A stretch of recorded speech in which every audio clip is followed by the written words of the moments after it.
Zorgen moet je doen, niet maken. Zorg is persoonlijk. Onze jongste patiënten krijgen daarom bij de huisartsenspoedpost ook een persoonlijke behandeling. Onze artsen zijn zeer bekwaam in het opvangen en behandelen van uw kind. Huisartsenspoedpost Suriname. Uw zorg is onze zorg.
Kijkers, ik heet u van harte welkom. Ik ben vandaag met mevrouw Ansadi. Mevrouw Sadi, het jaar is nauwelijks begonnen zal ik zeggen en we zien weer heel wat rare dingen gebeuren.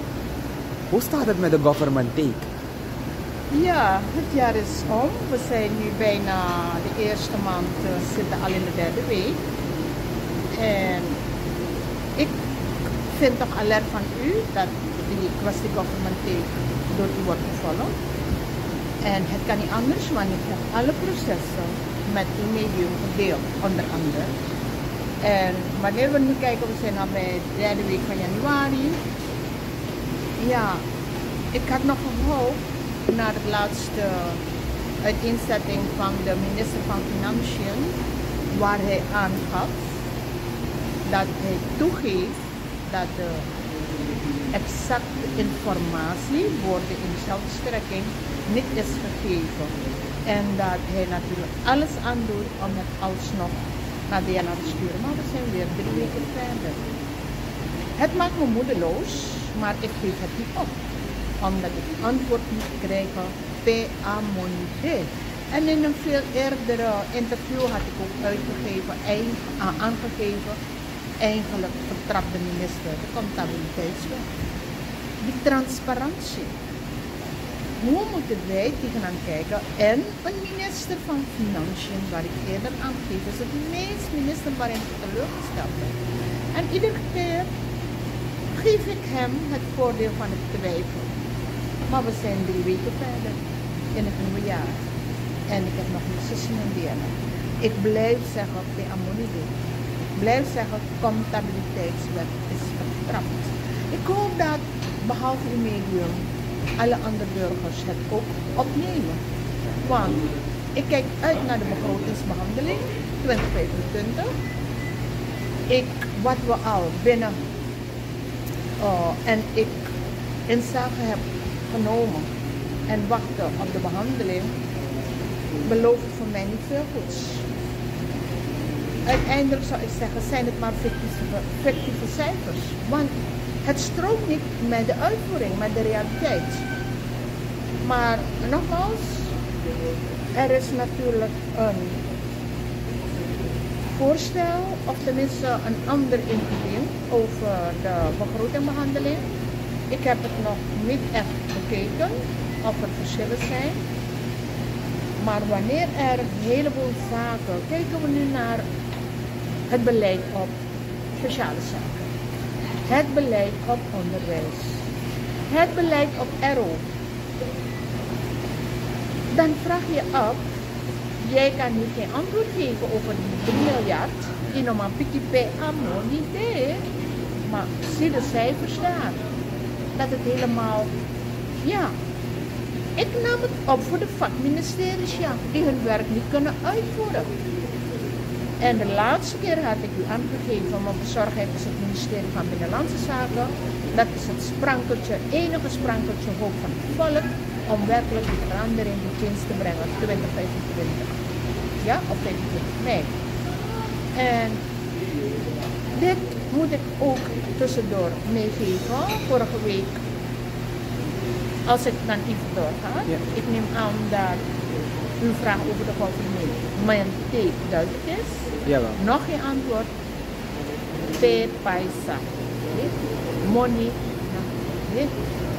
3 miljard, 2 miljard kan ik niet aan. En dit breng ik in lijn als gevolg van de begroting die we eerder hebben gehad.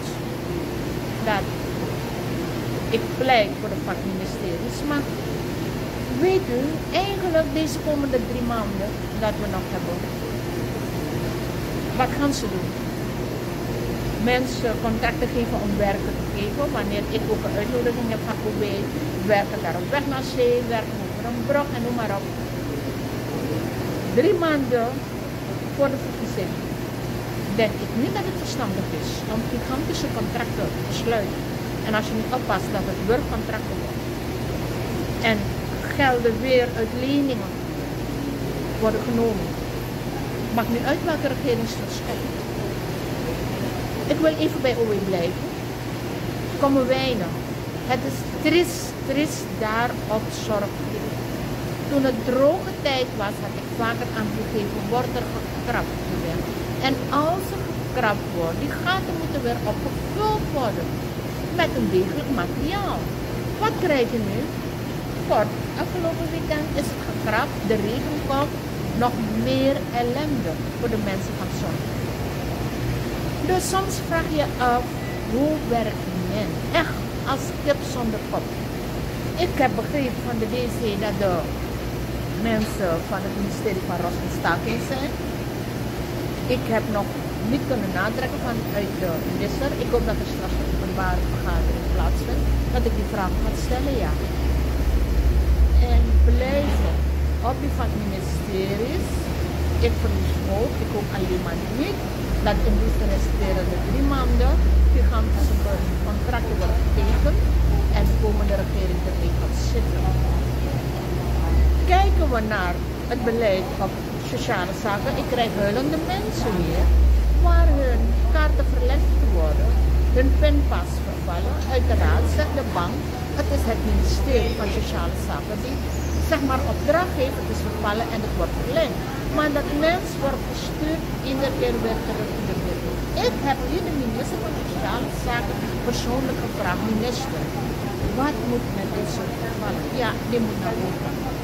Ik ging voor een geval op Blauwgrond.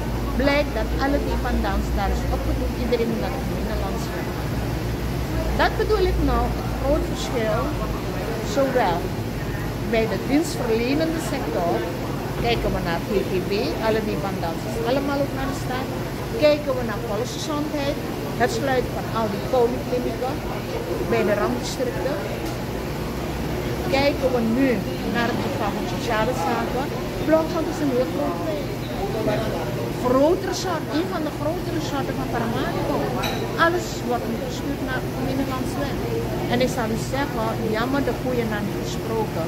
Maar een heleboel dienstverlenende sector van sociale zaken, GBB, CBB, het lijkt alsof de mensen die daar zijn geplaatst, vooral bij de loketten, niet weten wat ze doen. Er is geen enige, hoe noem je dat, sympathie naar mensen die daarvoor informatie krijgen.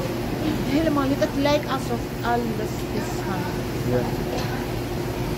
En ik wil hiermee eindigen.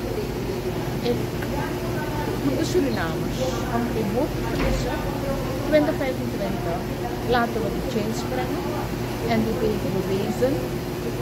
En laten we alles op een rij zetten, de realiteit, de praktijk. Dat ik terugrefereer, het beleid zijn voor de rijke mensen.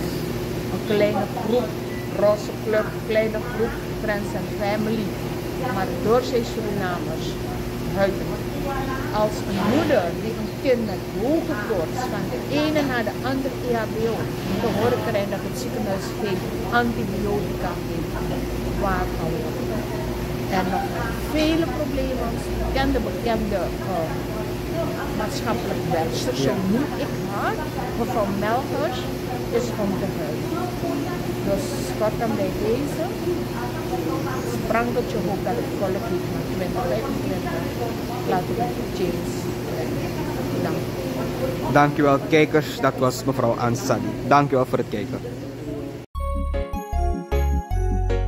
Suriname altijd dichtbij, je sapt wat toch? In Meati, Srana.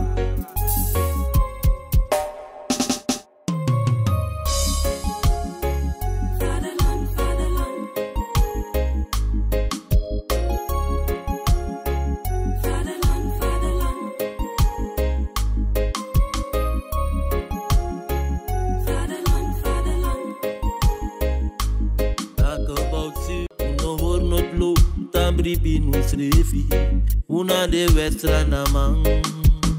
Vaderland, Suriname is je vaderland. Ben jij een gedupeerde van de toeslagenaffaire, ouder, kind of ex-partner? Ga dan naar stichtingherstel.nl. Herstel met dubbel L. Met Stichting Herstel kom je er wel.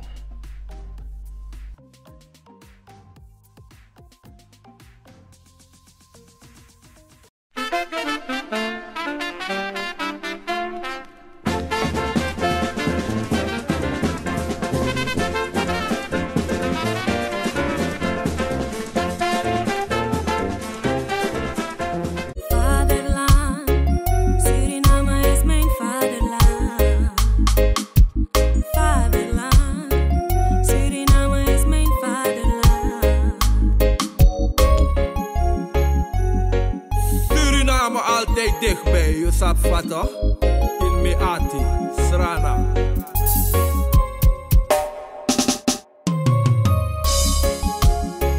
Vaderland, vaderland. Vaderland, vaderland. Vaderland, vaderland. Talk about Suriname, yeah, yeah.